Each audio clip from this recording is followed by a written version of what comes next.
Let's see what it does. Oh boy, look at that. I think I hurt my neck. Welcome to the episode of Jay Leno's Garage. To prove that we like all kinds of cars and not just about high-performance cars and McLarens and Bugattis. Two AMC Gremlins, a 1972 and a 1973. This is one of those misunderstood cars. This belongs to my good friend Jeff Dunham. Jeff is a car collector, but like me, he's got the McLaren, he's got the Ford GT, he's got a lot of really cool stuff, but he likes the weird oddball stuff too, a couple of Batmobiles, and he's the only guy I know that collects Gremlins. So I invited him to bring a couple down here to talk about it. Jeff, come on in. How are you, buddy? I'm fine. Thanks for having me, Jay. That's a true car guy. You know, anybody can collect Enzos and LaFerraris and all that kind of stuff. It takes a real man to go after the Gremlin. And these I wouldn't say I collect them. I just got two. You know why? You know how it is. You get one, you go, oh, that's cool. And then the cooler one comes along, you go, oh, you got to have the cooler one. And I like the cooler one. This one is the Levi edition. Show the Levi right on the side. Yeah, the Levi's edition. Levi edition. So it's kind of, this is the one I would be drawn to. Yeah, you're the denim guy. And it has denim seats, too. Well, let's talk about them a little bit here. But these were designed by a really good designer named Richard Teague. I don't think this is probably his best effort, but... Well, he did the Pacer, which also was an interesting one. Well, the Pacer was an interesting car. It was built like a terrarium. Yeah. And it was wide, and it was well, it didn't really work. Well, the kids who grew up in those cars now all have melanoma. Oh, yeah, from the sun. Because, you know, it was just one big giant piece of glass terrarium, like you say. Yeah. See, the trouble with American Motors was they just didn't have the money by the time these cars came out. The Gremlins were introduced in 1970. And what this is basically a Hornet with the rear chopped off. And by the way, they did introduce it on April 1st, 1990. Okay, wow, that's funny. Yeah, and you think about who thought that was a good idea? Because April Fool's Day. Already it's a joke the first day it comes out. And I remember these were pretty fast for what they were, but the engines were heavy. It's a 4.2 liter six, same as a Jag XKE. I remember people saying that. You know, it's the same size as the XKE Jag. Right. Yeah, and they got a lot in common, don't they? The XKE Jag. Rear-wheel drive. And rear-wheel drive, but suspension was a bit choppy because it sort of truncated at the back here. Yeah, they started with a Hornet and cut it off. And then you had the long nose. But this was meant to compete with the Vega. Certainly every car is a better car than the Vega. Well, the Vega and the Pinto. And this actually came out 5 months before the Vega and the Pinto. So they beat them to the punch. They called it the first American subcompact, which it kind of wasn't, because you have one over there. The Nash, which is actually American designed but built in the UK, right? Oh, the Metropolitan, the Metropolitan. Well, this I remember an ad saying the first American-made import, because they said that because it was an economy car. It was the second or third car for, you know, the wife to pick the kids up at school, that kind of stuff. Well, you know what? People do make fun of it, but it got a lot of accolades back then. People loved it when it first came out. And you know, it's a poor man's Corvette, I guess, because it was the guy that had the family that had to give up the fun sports car, and you could get this or you could get the V8. I would go more with the homeless man's Corvette rather than poor man. All due respect, I really think it's any kind of Corvette. But I understand. But you know, there's a time and place for this kind of thing because the average guy could get this car, and it wasn't. It was cool back then. Now we make fun of it. My roommate Gene bought one of these, and at the time, you know, they sold almost 700,000 of these. Right. So it was a success. Yeah. It's just odd when you look at the styling. You have to go back to the time that you lived in. Like when you look at cars from the 50s, you go, these are so weird looking now, you know. Right. And this represented, it was just a big car made smaller, as opposed to building a small car from the beginning, because the engine was way too heavy, big cast iron 6-cylinder motor. Right. But they got the job done.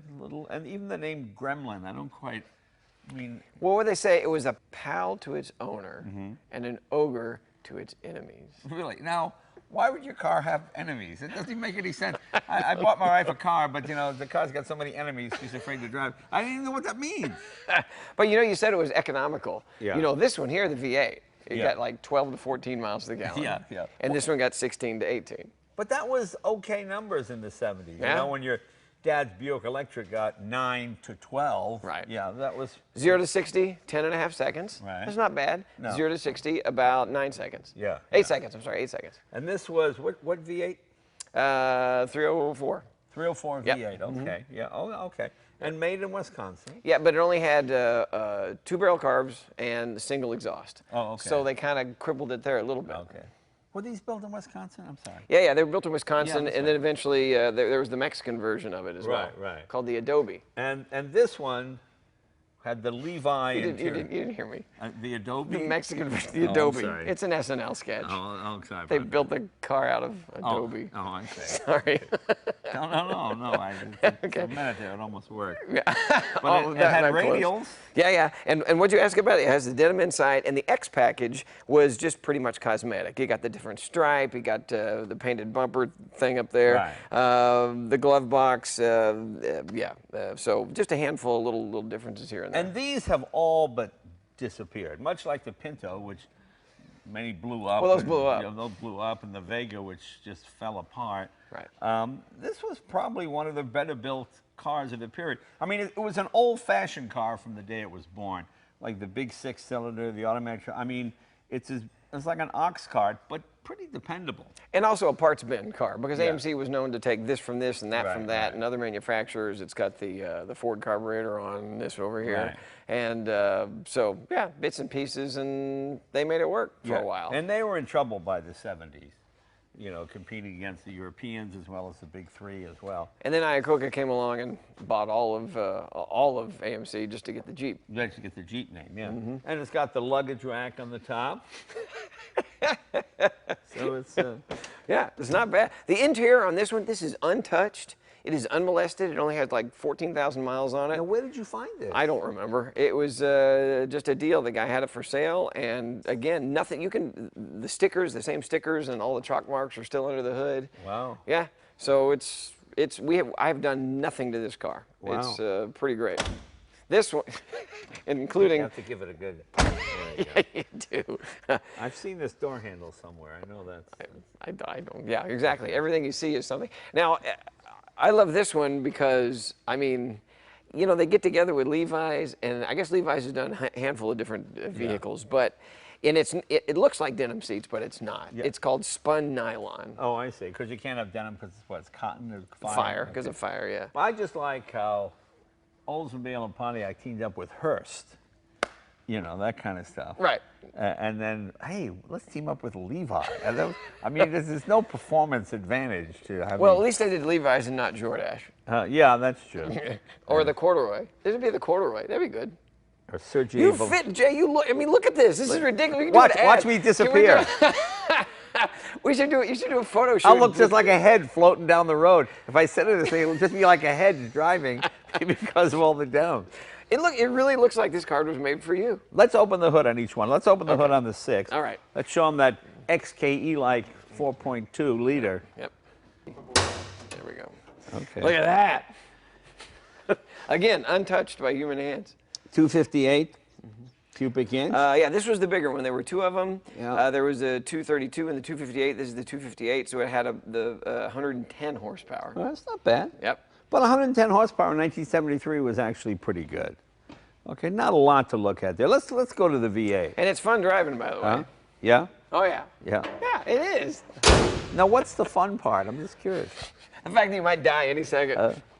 Well, let's see right. the Levi V8. Hold on now. And 1 year later, they had to make this, a harder car to steal. So. Okay. Oh, so you had the The under hood the release in here, yeah. Now, this is odd to me. The hood release is on the right side of the steering wheel.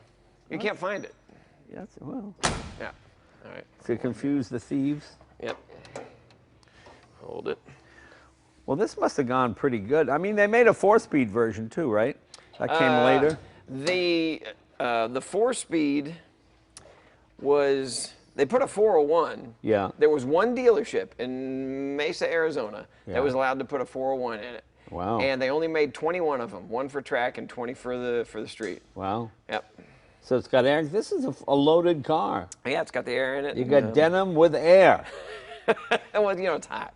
And is it 2-barrel on there or 4-barrel? Yeah, well, the original was the 2-barrel, but whoever had this put a Holley carburetor on its Oh, four, okay. and it's got dual exhaust. So this is not, everything's accurate except that. Yeah, and Somebody- it's got radial tires, drum brakes or disc brakes in the front. I do not remember. I think it's got to be all drum because it's next to impossible to stop. Yeah. Yeah, I mean, this is about as basic a car.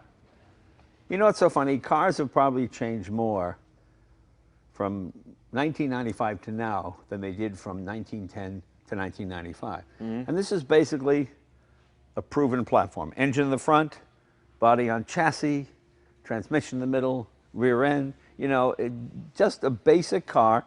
And these were very dependable. They really didn't break or go wrong. I mean, my friend Gene, he had his for years and years and the thing never broke.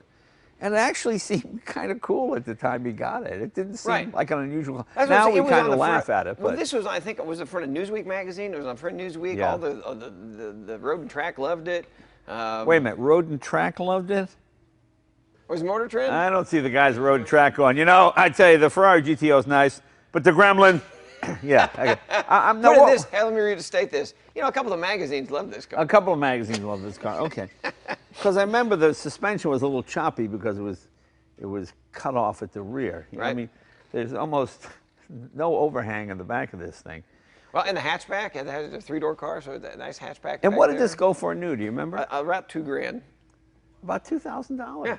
But not with the V8. And that was today, more. with the V8, I think it was like 2,600. Yeah, Wow. 2,600 bucks. And yeah, what the heck? And again, in today's money, that's what, $12,000? Is there a $11,000? Gremlin car club? I think there might be a Gremlin. Are you in the car club. I am Gremlin car? not in the. Do you have Gremlin. little shirts with the Gremlin patch? And hi, girls. You know, speaking of that, oh my God. Speaking of that, though, the warranty, the AMC warranty was pretty great. Yeah. What was it? It was 12 and 12. Oh yeah. Yeah, and 12,000 miles in 12, 12 months, months? and everything except the tires. Well, no, but Chrysler had 5-year 50,000 at that same time. Is that right? Yeah. So Okay, that, well, fine. Yeah. So this is it's not really a whole lot. All right. Is this the one we're going to take for a ride? Yeah, well, you got to take the V8, sure. You know, I haven't been in a Gremlin since my buddy Gene, so this will bring back some unpleasant memories. So let's do it. Well, you know, we did go in one of your vehicles earlier today in the ludicrous mode. On the Tesla. On the Tesla. It's fast, isn't it? Oh, it's unbelievable. Yeah. So I'm looking forward to this now. I'm waiting for Tesla to come out with the Levi edition. There you go. That's a solid piece of American machinery. That's isn't American iron right there. You're securing your manhood driving this thing. But it's not a bad, well. it? Well, I also have 5 Hummers. Huh? Oh, you got 5 I have Hummers? 5 Hummers in one of these, so I don't know. Nah. All right. All right, let's take it for a spin and see how it goes. I would love to hear the comments on this car. Anybody that had one, let us know your experiences. I think people would be interested in reading about it. See, just like the Tesla, right? Yeah, this was built when small cars were just littler versions of big cars. This has all the big car stuff in it, the steering wheel, the radiator. I mean, nothing was probably purpose-built for this car. Yeah. It was just they put it on a smaller chassis. Well, what I love about this, Richard Teague, the designer, Yeah. he and Bob Nixon were sitting on an airplane. Bob was a young guy that worked for AMC. I think he was hired at age 23, something like that. Yeah. But Teague designed a bunch of the stuff. But this car was actually designed in 1966 on a barf bag on an airplane. Really? Yeah, he sketched it on a barf bag. Yeah. Wow. On some kind of Asian airline. So basically, it could be called a Japanese car. Wow, that's funny. I'm gonna go with that. I mean, the thing these things had going for them, they were reliable and easy to fix. But, you know. So, if you were going to equate it to a car today, what would it be? Boy, what car would this be equated to today? Yeah. Maybe a Fiat, like the Fiat L, you know, a little car like that, something. Yeah, You that's know, the first ones that came out only had 2 seats. You could get it in both. Yeah. And then they made it only the 4-seater. Because this really did not have a bespoke engine. This is just a 6-cylinder engine that was in the Hornet or any other cars, and they just put it in a smaller car. Right. You think they would have lopped off 2 cylinders and made a 4, but no. Yeah. But this is the 8, and taking this on the freeway, it's not bad. Yeah, it's not bad. Let's see what it does. Oh boy, look at that. I think I hurt my neck. And you know what I love about these cars, Jay? People make fun of me for this kind of stuff. But you take this or the, what car? Well, you have a McLaren? Okay, take the McLaren versus this. You take those both to the car show. Guess which one they're going to come and talk to you and going to make people smile and have stories. Oh, yeah, people go crazy for the, you know, the most used up, the most popular stuff. Well, I'm trying to think. Like when I was a kid, the most popular Honda was the Honda Cub, the 50cc step-through. Okay. They sold 50 million of them. Right. Try and find one. Right. They all got driven into the ground. They all got thrown away, trashed. Oh, there we go. Everybody knew. That didn't sound good. Did we run out of gas? Yeah, they said it was full. Are we out of gas? That just flat out quit. Hang on. I think we got to be. Go around me. Call Jim. Yeah, this is not good. Do we have any gas anywhere? Well, as you can see, our Gremlin has mysteriously changed colors. Well, you know, I'm friends with Copperfield. He taught me how to do that. Yeah, yeah. This is why you have two Gremlins, in case one breaks. Of course. You got the other one. Wait, and what'd you say? What was wrong with that car? I think what's wrong with that car is it's got a bad coil. And as soon as Oh. it's pretty hot here today in California. As soon as it gets a little heat in, it just shuts down. Once it cools off, it'll probably start up again. So No, we'll leave that Gremlin by the side of the road, and we'll switch to the Gremlin that has the 6-cylinder XKE motor. Yeah, what you were supposed to say was what was wrong with that car is it has a Gremlin. It has a Gremlin. That's correct. That's your joke, not mine. But you know, so it shows you the difference between original and restored. Oh, you're right. You know, this car is what, a 14,000-mile original car, and it does feel tighter. And actually, this 6 feels as fast. Feels as fast as the V8, really. When you take a car apart and you put it back together, it's not original anymore. That's the tricky part. You know, my buddy Gene, my old roommate, drove one of these cross-country. Well, see, that's what I wanted to do. Okay, so I have some of these goofy cars, like the Pacer and this and the Bradley GT. Right. I've tried to figure out which car would be fun to drive across the country. Yeah, why take a McLaren or a Ford GT when you could take a Pacer? You know, I like this one more than the V8. It's got plenty of power. Really? All right. Yeah, it's all right. It drives nicely. So I think we were interrupted by an engine that quit when we were talking about when you take the McLaren versus this to a show. Right. More people watch this, don't they? Yeah, they love this because everybody has a story about this or another, like a Pacer. Everybody either grew up in one or they had a friend who had one growing up. So there's always a story and there's a smile and there's warmth there. It's just fun. Well, the thing that's fascinating about this car is somebody really loved this car. I mean, there's no pitting on the windshield. Yep. All the dashboard would be cracked and broken. So someone garaged it every night, took care of it, washed it, waxed it. I mean, the headliner, everything. Yeah. The headliner, Oh my gosh, look at that. Just Plastic. a piece of plastic, yeah. I like the V8. It has the console, has the shifter on the console, like that's gonna make it cooler. Make it cooler, faster, yeah. I remember when we bought a car back in the 60s, the salesman told us, if you roll up the seatbelt and push the seat forward, you can keep the seatbelt in the crevice down there, so it'll never be in your way. Never be in your way. Yeah.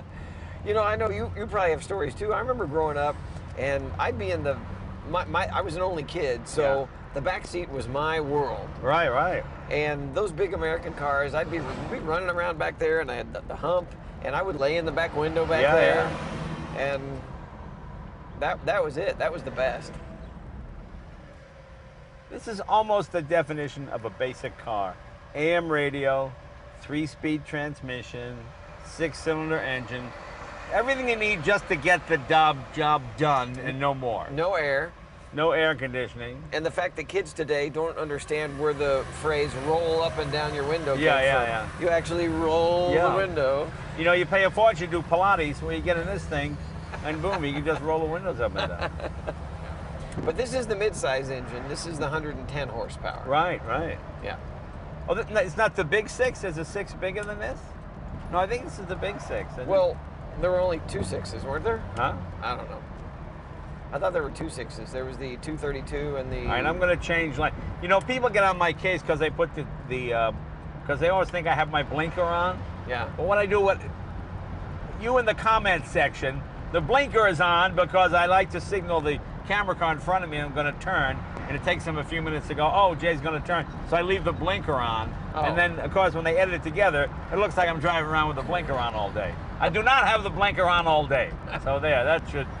I'm sure it won't stop the comments. You're telling me that people actually get on the comments and Yes. at you about that? There are people obsessed by the fact that I have the blinker on. Hey, Leno, got your blinker, what a jerk, you know. But although this is a strange-looking car now, it really wasn't a strange-looking car in the 70s. It just looked like every other car. And with the fold-down seat, you could pretend you had a two-seater, you know. Yeah. Well, see, that's one thing that I like about this one is that now it has kind of a distinctive look to it. Yeah. You know exactly what it is when you see it. Today, in 20, 30 years, you're going to look back and I swear sometimes I can't tell the difference now between a Kia and a Jaguar. Yeah, a Kia and a Nissan and a Lexus. I mean, they're all the same. Right. Because cars have to conform to a certain standard. This was just built to save as much money as possible. Right. And it was fairly distinctive, you know. I mean, your market research today would tell you Gremlin, not a good name. Right. You know. Right. Isn't it true now when they put a car in a wind tunnel that they're all starting to look the same shape because wind only goes one direction? Yeah, that's right. They all have to conform. Plus, the headlights have to be so high, and you've got to design it so when you hit a pedestrian, he's got to get up laughing. I mean, you've got all these ridiculous rules now. Not ridiculous. I mean, they're safety rules, but they're just not as much fun. Right. But this thing has what? No power steering, no power brake. I just love the fact that somebody ordered the basic car and kept it like it was a Cadillac or a Ferrari. Yeah. You know, it makes it a great story. So I've never noticed this. It still has the dealer road test procedure thing, but on this, the pre-delivery road test certification. Look at that chassis. Engine compartment, body, inside the car, road test, after road test, done on April 19th of 1972. Now, what is that? What is after road test? I have no idea. See if they run over anything? I have no idea. I don't know. By Vern Rollins. Boy, that sounds like someone who would own this car. Vern Rollins. It sounds like a sensible person, doesn't it? I think that's the guy that did the inspection, though. He certified it. He certified it, yeah. The fact that this thing is still here, this plastic. See, somebody loved this car. That's what I love about it. Either that or they bought it and really cared for it and took care of it, and that's. Or they bought it and died and forgot about it. This was not a disposable car. This is somebody's automobile that they had for years and years and years. You know, it would be fun to find something like this and see what the real history of it was. Yeah, yeah. I assume I'm the second owner. I'm guessing it's really boring. I'm guessing it's really boring. Maybe it goes to church on Sunday. I don't think you're going to see a spy own this car. I don't think you're going to see an ex-stripper. I don't think it's any of those. I don't think any of those people. Wait, Jay, 1 second. What do you got there? I did buy this. It goes with the car. Oh, look at that. It's the Johnny Lightning 72. Johnny Lightning, 1972. Yep. Doesn't get any better than that. Hi, guys. Looks like they got the other Gremlin here. Let's find out what went wrong. Gentlemen. What was it, coil? No, I think it's the electronic ignition that somebody installed. Oh. Not every Fancy electronic ignition. Electricity, the high priestess of false security. Put points back in. Okay, so you're gonna put the points back in? Yep. Okay, see, the old ways are the best. That's what it is. See if somebody put a fancy electronic ignition in this thing. Well, we didn't do that. But again, this emphasizes why you have to have two Gremlins, just in case one breaks. In case one breaks, you get the other. No, but it was but it's funny, you know. See, if whoever you got this from, if they had kept the original point ignition, it would probably be fine. Well, somebody tried to hop it up and make it cooler. Yeah, no, but it's this one is really good. I mean, the fact that it's all original, it drives very nice, it stops, it feels tight, It's a good quality American-made car for the period. It's just not the sexiest thing ever. Well, but that's the thing I was going to bring up. It's called Grasshopper Green. Oh, grasshopper green, that's the Yeah, color? that's right. And then what I love about it is the gold. When would you ever think to put a gold stripe on this color green? Yeah, I don't know. In 1972, I guess. 1972, so it was a breakthrough. In Ohio. In Ohio. Jeff, thanks for their Jay, names this by. has been great fun. Thank you. I'm curious to thank you, gentlemen. Good stuff. I remember that whole turn signal thing I was talking about. Stop driving me crazy with that. He never turned it off once. Yeah, right. There you go. Gremlins.